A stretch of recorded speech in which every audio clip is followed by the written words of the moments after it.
Hey up everybody, Yorkshire Fab Shop here again. Now I don't know about you, but it's like this for me. I can never ever get to the bottom of my to-do list. I've always got 15 or 20 jobs on the go.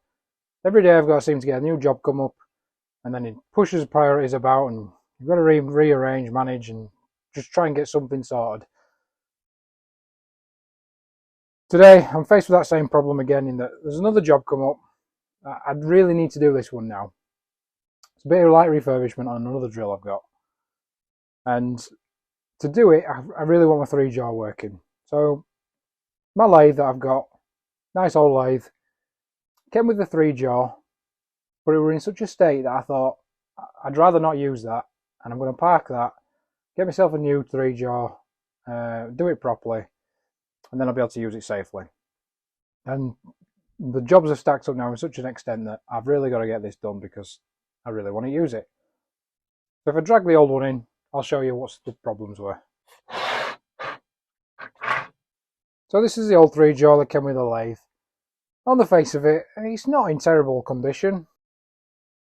I mean, they've got plain jaws, which they're not always great for work holding, but better for protection. It's a bit scabby.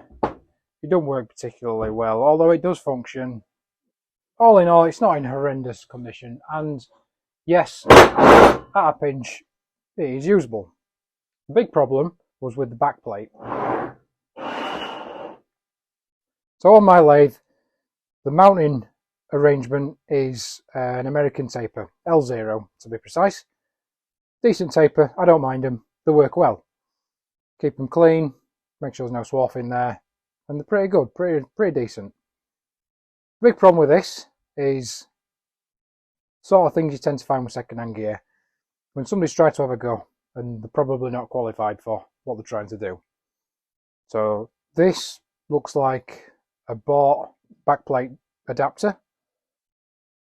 That could be manufactured, so these are in 2 pieces. What they've done is they've either manufactured that or they've got it with a chuck. And they've tried to combine the 2 together, which, yes, there's nothing wrong with that.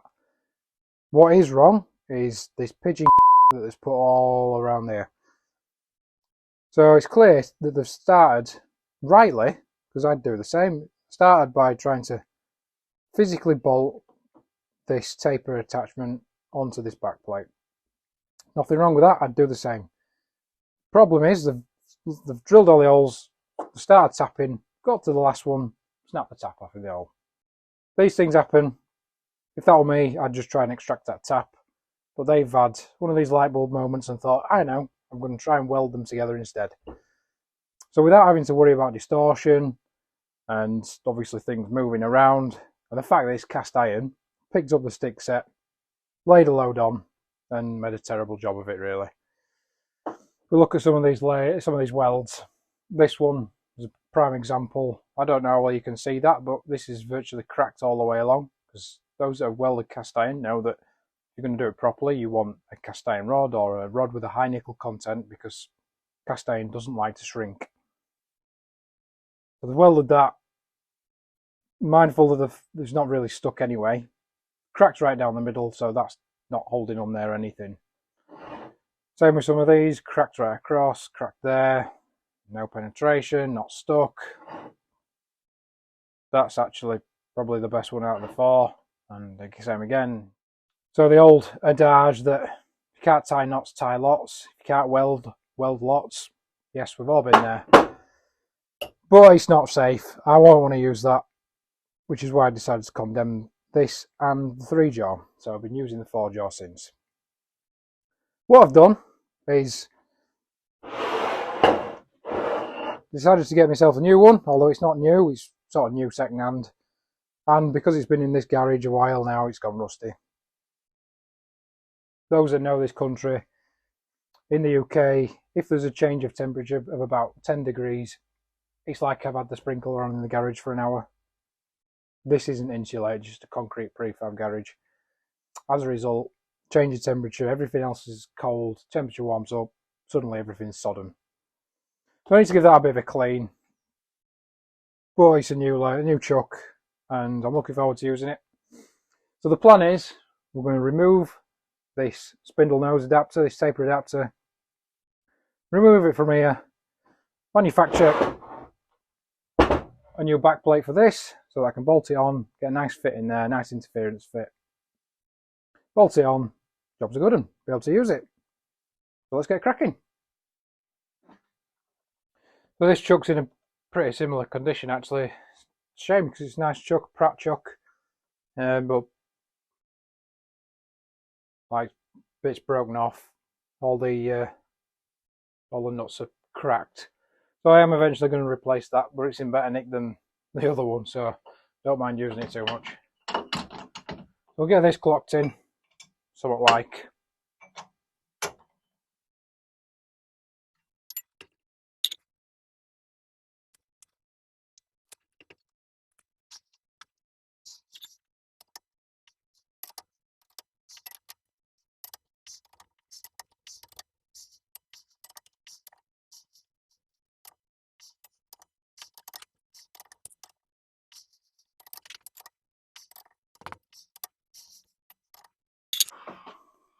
Good enough with enough out, so we're going to run the tool in here, try and tickle a little bit away. Not decided whether I'm going to use carbide or high-speed steel yet.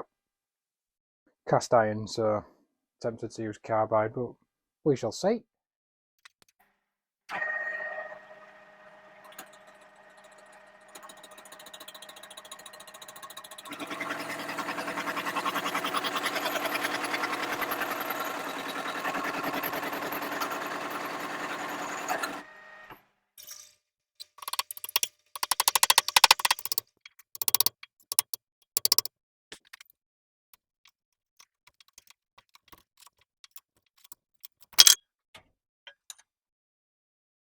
Oh, so luckily for them, there were a decent interference fit in there.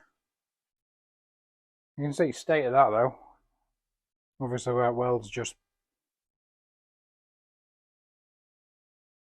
made a complete ash of that material.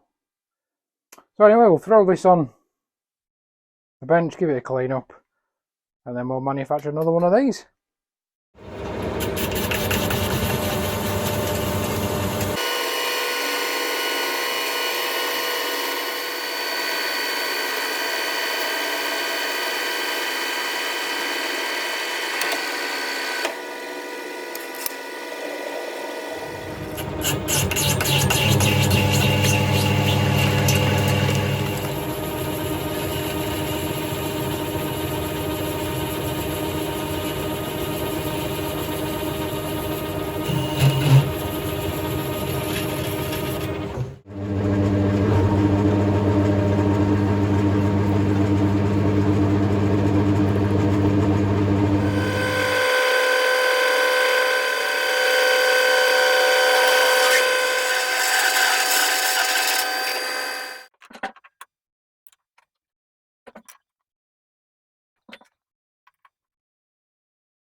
Alright, I'll have to quickly apologise.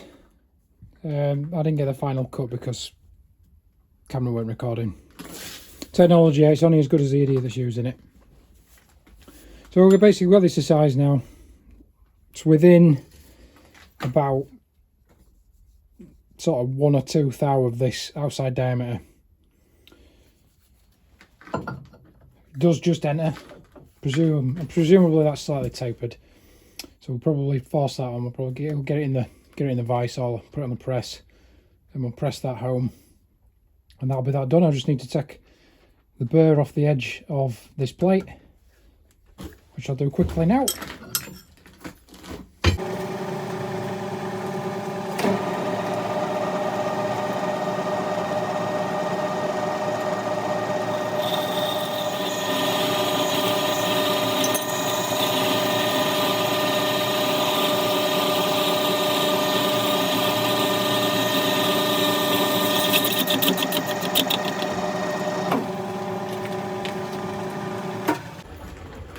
Yeah, I thought it'd be a good idea to skim that face as well. It's been in the lathe for a week, and obviously cold garage, damp weather, gone rusty. There's no burr in there now. What I'll do is knock that home, and then we can put it back in the lathe and mount it on the actual taper machine the other side then.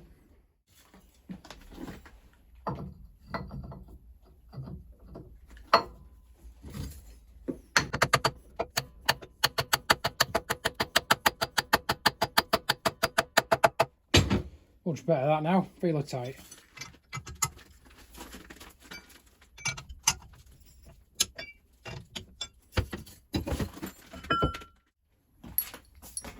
So we're over on the drill now. We've got an 8mm tap, 6.8mm drill and some M8 fasteners to go in there. What I'll have to do is open these little countersunks up, because this will have had an Imperial fastener in here, and Imperial fastener cap heads, the actual head size is physically smaller than a metric equivalent. If this is 8mm, if it had say a 5/16 in there, the size of the head will have been quite a lot smaller. I could always just stick a washer on there, nice hefty washer. That would probably do the same. I'm not sure, we'll see. So I'm going to center this with an 8mm drill to start.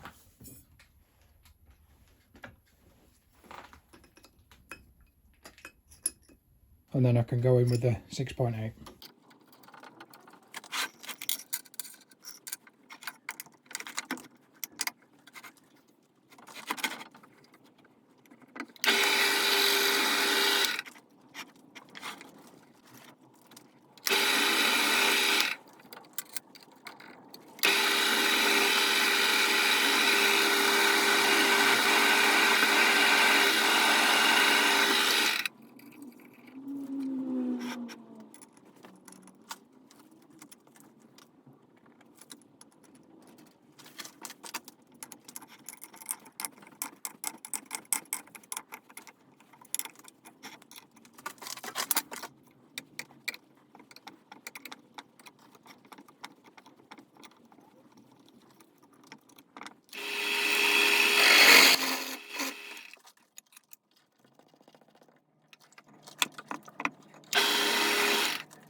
Right, so I've got that off now.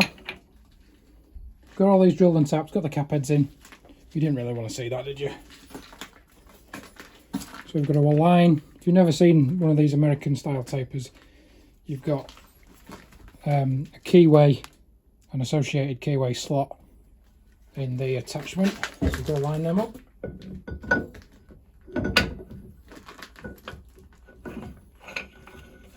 And then you wind the big nut on the back up to it, put it in a low gear. Now if you're fortunate and you've got a big C-spanner, then you can just get your C-spanner on it, give it a tug. Fortunately I haven't got one, I've not made one yet, so if anybody that's a bit squeamish, please turn away for a minute while I crack this up.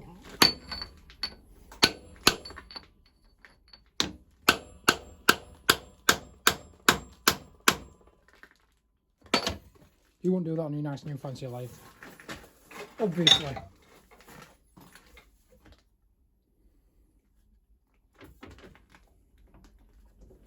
So now that that's mounted, we can turn this face and we know it's going to be absolutely dead true to the spindle nose. I could already see that's running out, but I left plenty of meat on there, so that spigot's going to pick up on the chuck. I'll make sure that that's flat as well, so that the chuck is rotating flat, because it's a 3-joint, needs to be pretty good. So we need a nice tight spigot, nice flat face, and we'll be away.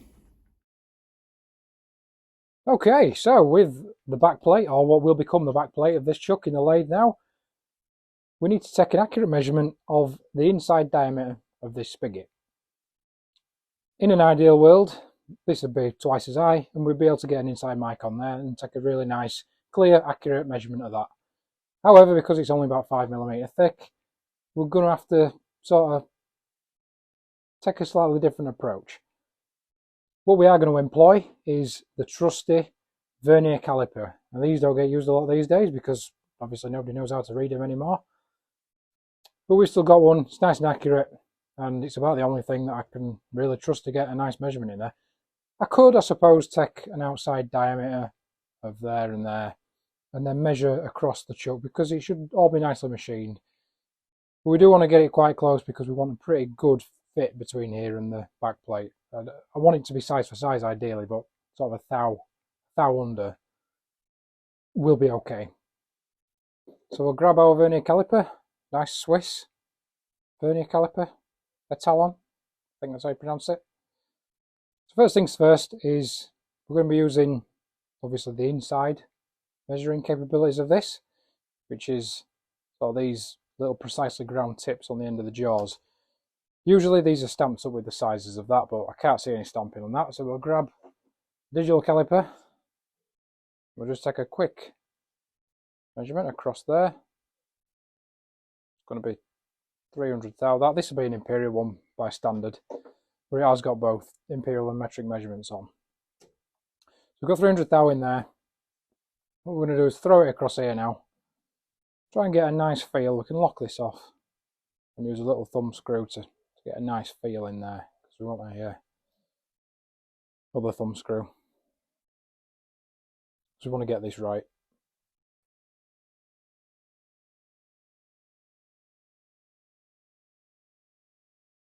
So we've got a nice little drag on there now. So if you've seen vernier caliper before, you'll know exactly how to read this. But if you haven't, so we've got inches along the bottom, which we'll use because the lathe's in inches, so it'll make my life a little bit easier. We've got 7 inches, 550 thou, and then the 0 is in between like the 5.5 and the 6. So 550 plus along the vernier scale. We'll line up whichever line is sort of lined up the closest on this vernier scale, and we'll read off. We've got 550, 20, 21, sort of 21, 21 and a half there. It's kind of in between two. So if we say 21, so we've got 7 inch, 550, 71 thou. Now for a sense check, what we can do is measure across with something else just to confirm that the measurement we're reading off is something like. Don't forget that this is going to be 300 thou less than what it actually is because we're measuring plus the jaw widths obviously. So if that's 571, we should be 871-ish on here as well. So yeah, that's sort of what we're getting, 871 and a half. Said we were between 21 and 22, so I would say I'm pretty happy with that. I don't always like using these. It's not as sturdy as this caliper. These do get battered and bruised, so they don't always give a true reading. I mean, I'll throw this on for reference, but I'm quite happy with what that's given us.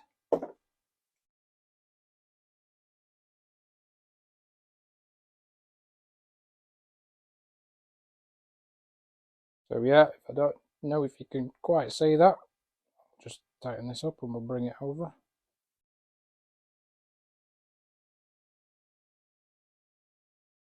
So it was reading 871 and a half,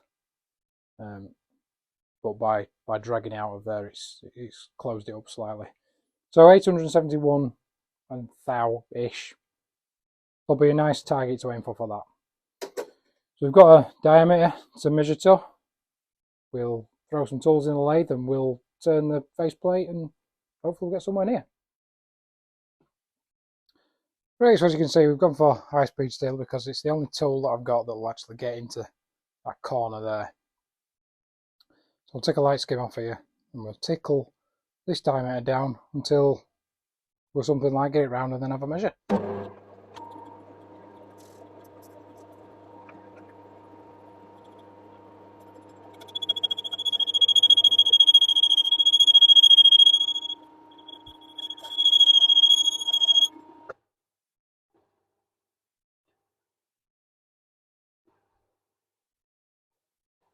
There's just a small area there that hasn't quite taken yet, but we'll give that a measure because I don't want to take too much off.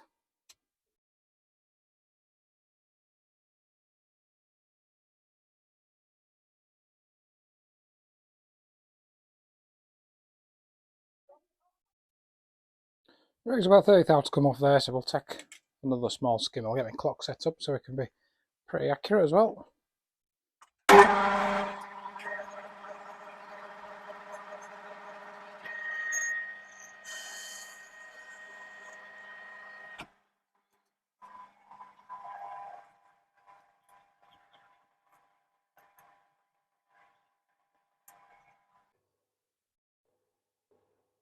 Another thou or so to go.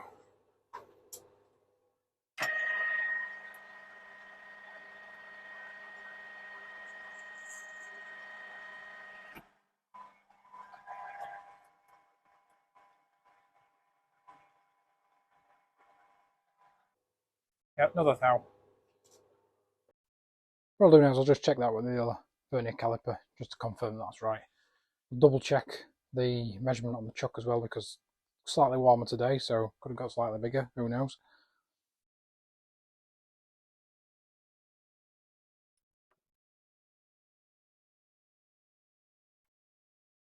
Sorry, so 7.873-ish. Just measured the chuck as well, and because the temperature is about 10 degrees warmer at the minute, it has actually got a thou and a half bigger, so that's pretty good now. I'm pretty happy with the size of that, so we'll take a skim off there, we'll take a skim off there, clean it up, clean that edge up, that raggy edge out as well, and I'll be done. Fit them two together, happy days.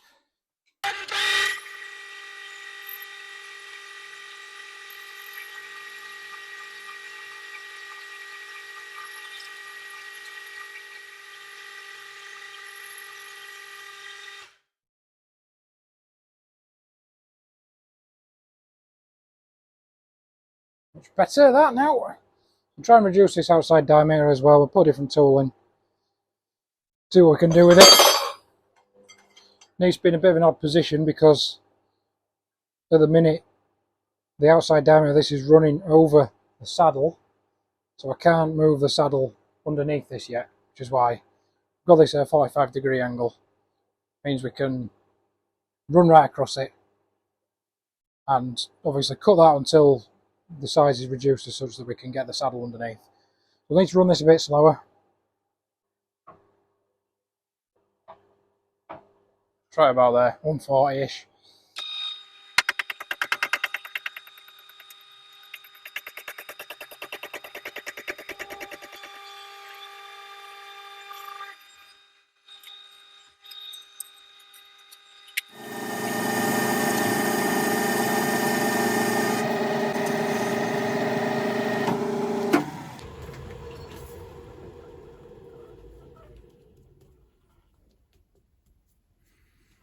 Right, so we're not quite down to diameter, but we're at a point now where the saddle will finally go underneath. Quite a bit of material's come off there, a good sort of 3/4 of an inch, an inch aside nearly. So we've got quite a lot of swarf. I need to tidy up before we move on to the next stage, but this can now come off. We can try and assemble it to the chuck. Hopefully it'll fit. It'll not go on at the minute because it is quite toasty, as you'd expect. We'll assemble them together. We need to drill for the mounting holes as well. So I'm going to use a slightly cheaty method. I've put some grease on here. I'm going to drop that on there. We'll see where it touches, and we should be able to drill for the holes as long as they're relatively accurate. They don't have to be bang on, obviously. You can always drill them slightly bigger. It's quite a good fit, actually. Just a nice tap fit.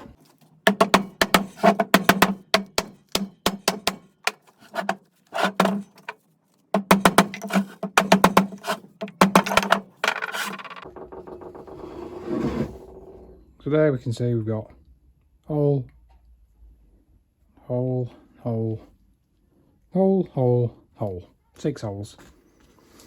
So we can drill for them, fits it, jobs are good. So we're all centre pops, go in the centre drill out with a 12.5, because around 12 the holes.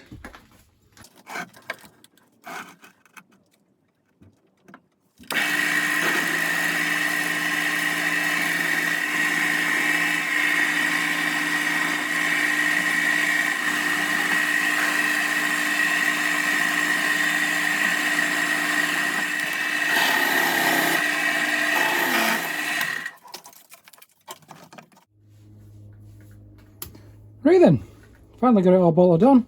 It's nailed up onto the taper, and we're just doing some checking, some proving that this is something like.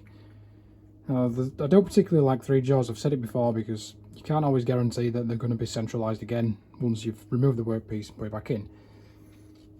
And we'll see that part of the reason why, maybe because of certain mounting methods and how they're mounted. But anyway, we'll get into that. So I've got Lathe DTI. We set up on the machine section that I did, the backplate. We're at sort of 51-ish. Don't really matter. But if I rotate this, whether you can see or not, it's virtually bob on. It's absolutely bang smack in the middle, not moving, absolutely perfect. So that is absolutely machine true to the lathe spindle. When we move on to the chuck, however, we find that even though this is very close fit to the spigot that was machined on here, and as we've proved, we know that's perfectly round and true to the spindle, when we rotate this, we can see some deviation of the needle. So it's not a lot, couple of thou. I'm not sure why that is, whether it's this that isn't round, or whether the spigot isn't perfectly true to this outer diameter, or whether there's damage or what. I'm not 100% sure, but it's showing us that we've got sort of 2.5 thou deviation. Whether it's out around or whether it's just this moving, I don't know. I can't tell. These spigoted, I can't really do any better than that, to be honest. This is flat against the back. The spigot's a nice tight fit, so why we're getting a couple of thou deviation there, I don't know. What I've gone and done is I've put a ground test bar, mandrel, whatever you want to call one, into the chuck. And if we move the DTI, try and set this up something like.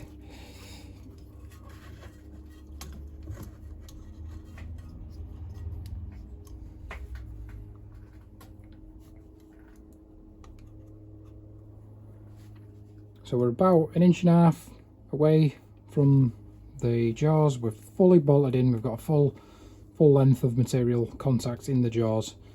So it's not going to get any better than that. Nice tight, clamped. And on that diameter, we're getting a 3 thou deviation. Again, similar to the chuck. So there's some inherent misalignment somewhere, or something's not perfectly round, or I don't know whether it's the chuck or whether it's the backplate that I've machined. I don't know.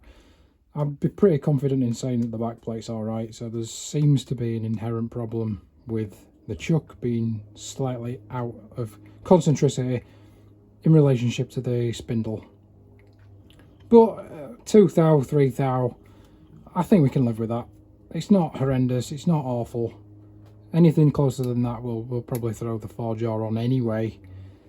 And if we're just chucking a piece of round bar in here, we're not going to be bothered about 2 or 3 thou run out anyway. So overall, I'm pretty happy. I've finally got that on, so I can actually use it now, which I'm quite happy about. Looking forward to doing a couple of jobs I've got lined up, which will make my life quite a lot easier with the 3 jaw as opposed to the 4. Anyway, I hope you've enjoyed that. I hope it's demonstrated that it's quite easy to mount and remount certain things onto your lathe, provided you've got a bit of material and some tooling to do it. So from Yorkshire Fab Shop, thanks for watching. See you next time.